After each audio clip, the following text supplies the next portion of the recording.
Okay, so in this video, we're going to continue looking at examples of proving things by induction. So here we're going to prove a slightly more complicated proposition, which says that for every natural number,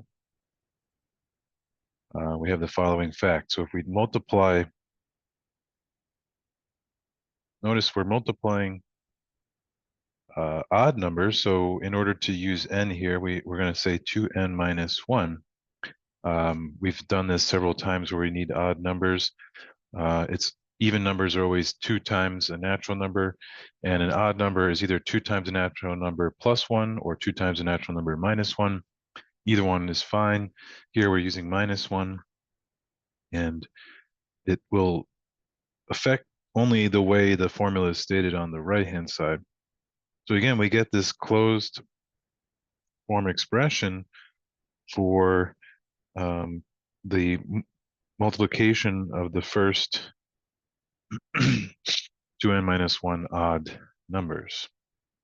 Okay, so this is interesting, and I would say there's no reason why you should expect this per se off the top of your head. So let's play around a little bit and just make sure we buy it, first of all. So, of course, this playing around is not a proof, but again, I've said this many, many times now. If you're going to prove something, you better have at least some experience with it and some belief that it's true. Also, it helps to follow the details of the proof to just kind of play a little bit and make sure everything makes sense. Okay, n equals 1 is going to be the base case at some point too, so it's helpful for that. So we get on the left side, we're just multiplying 1. So, okay, on the right-hand side, we are plugging in 2 factorial all over 2 to the 1 times 1 factorial. Okay, well, that's just 2 over 2, which of course is 1. Okay, that's kind of boring though. Let's see something a little more interesting. So n equals 2, we're multiplying the first 2 odd numbers. So that's like 1 times 3, which of course is equal to 3. But then if this formula is correct, it's supposed to be equal to 2 times 2 all over 2 squared 2 factorial. Okay, well that's, sorry, 2 times 2 factorial, otherwise this would not make sense. Okay, so we get 4 factorial, so that's 4 times 3 times 2 times 1 all over 4 times 2 times 1. And notice there's cancellations, cancellations, cancellations, and we just get 3. Perfect. So that checks out. Let's just do one more, and then we'll forget about this. So now we're doing 1 times 3 times 5, the first 3 odd numbers, and we get 15. Okay, but over here we get 2 times 3 factorial all over 2 cubed times 3 factorial. Okay, so that's 6 factorial. So that's 6 times 5 times 4 times 3 times 2 times 1 all over. I'm going to write this first one as I'm going to write this first one as 4 times 2, and I'm going to write 3 factorial as 6. And so I can cancel things. The 4's cancel, the 2's cancel, the 6's cancel, and we just get left 5 times 3, right? But that's 15. Okay, so we've seen that it works 3 times, right? Again, that doesn't really give us much information, but it's helpful just to start to believe this formula a little bit and see some of the cancellations that are happening on the right-hand side. So let's now try to think about what we're going to do here. So the inductive hypothesis will be to assume what we see in the proposition. So we want to show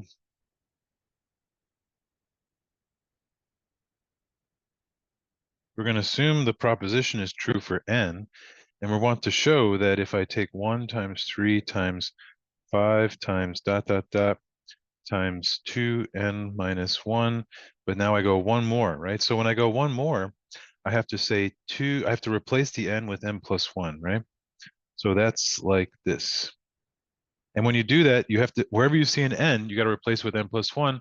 And so you got to put parentheses in order to make that work. So on the right-hand side, similarly, we need 2 times n plus 1 factorial all over 2 to the n plus 1 times n plus 1 factorial. That's what we want to show, right? So, what are we going to do here? Um, well, of course, on the left-hand side, we see the inductive hypothesis quite clearly, right? So if we start with the left-hand side, we can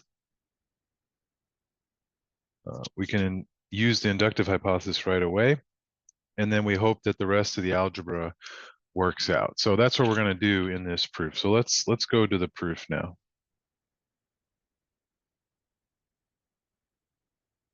Let me just put it in a different color. When I say, we can see the inductive hypothesis, I mean, like right there, right? This is the inductive hypothesis staring us in the face. So if we start with, remember, we can't start with the equality. That's what we're trying to prove. But if we start with the left-hand side, we can apply the inductive hypothesis right away. And then we're going to have to work through the algebra until we get the right-hand side if this is going to work, right? Okay. So let's go to the proof. And again, we're going to start the proof by just telling the reader that we're going to use induction. Okay. And then we're going to look at the base case.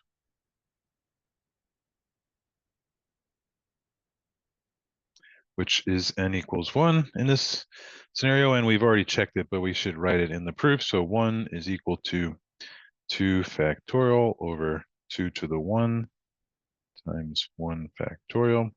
And that's, of course, 2 over 2, which is equal to 1. And that's it. Okay. So now let's move on to the part of the matter here, which is the inductive case. Okay, and let me give myself some more room. And again, we got to communicate what we're allowed to assume and what we're going to show. So assume that for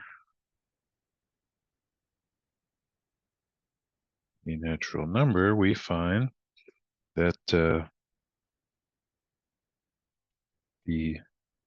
multiplication of the first n odd numbers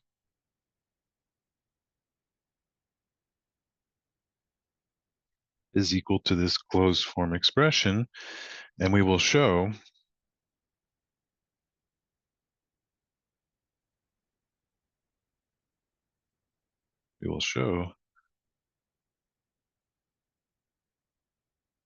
that this is the case for m plus 1. So that means 1 times 3 times 5 times times 2n minus 1 times 2 n plus 1 minus 1 is equal to 2 n plus 1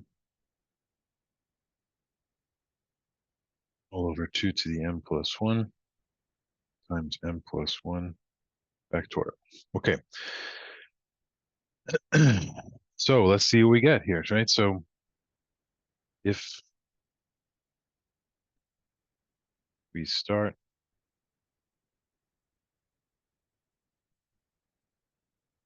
with the product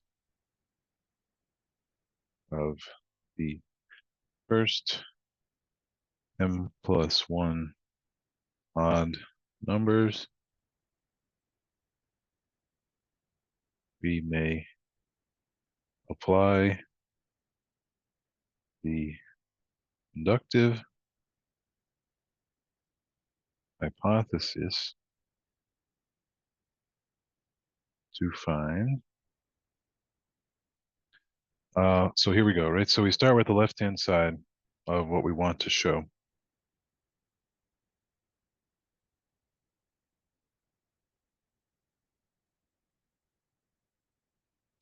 Okay, and then we apply the inductive hypothesis, right? So this is all equal to 2n factorial all over 2 to the m times n factorial times 2 n plus 1 minus 1.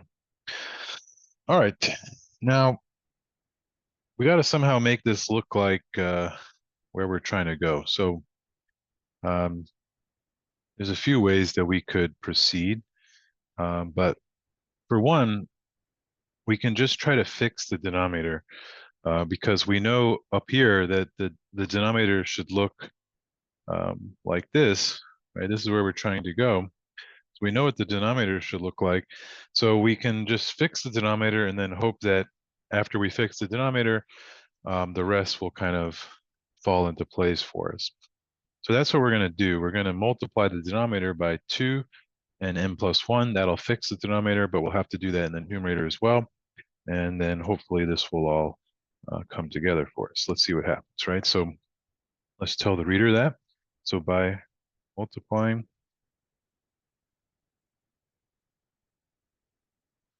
the right hand side by 2 over m plus 1 all over 2 over m plus 1, we find, okay, what do we find? So we start with this guy.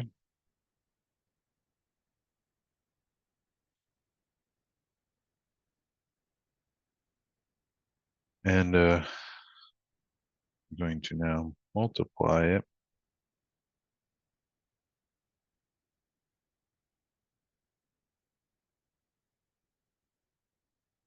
by 2.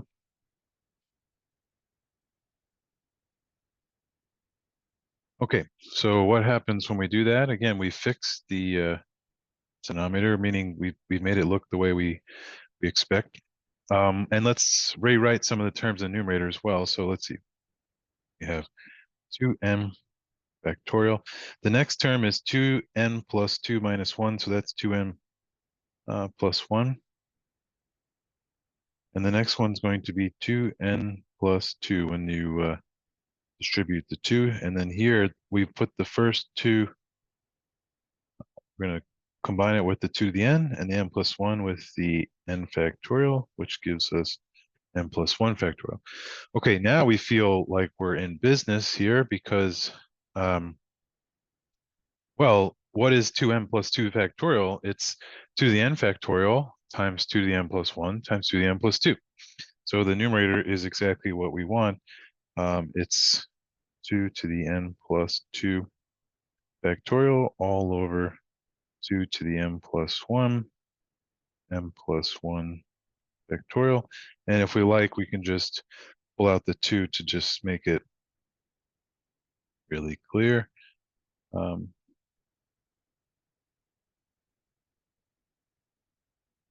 So that's exactly what we wanted to show.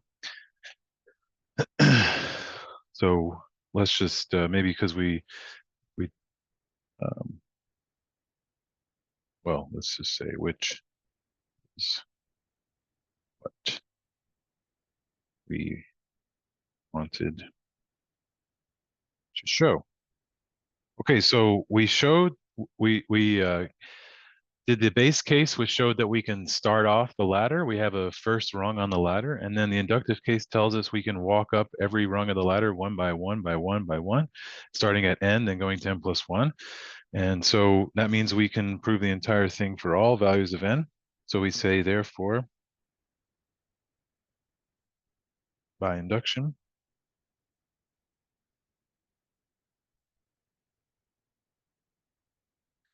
the result must hold for all natural numbers. Great, that's the end of the proof. And that's another example of induction. And now we'll see maybe a few more, and then we're going to move on to strong induction and look at what can go wrong when you're not careful about base cases and things like that.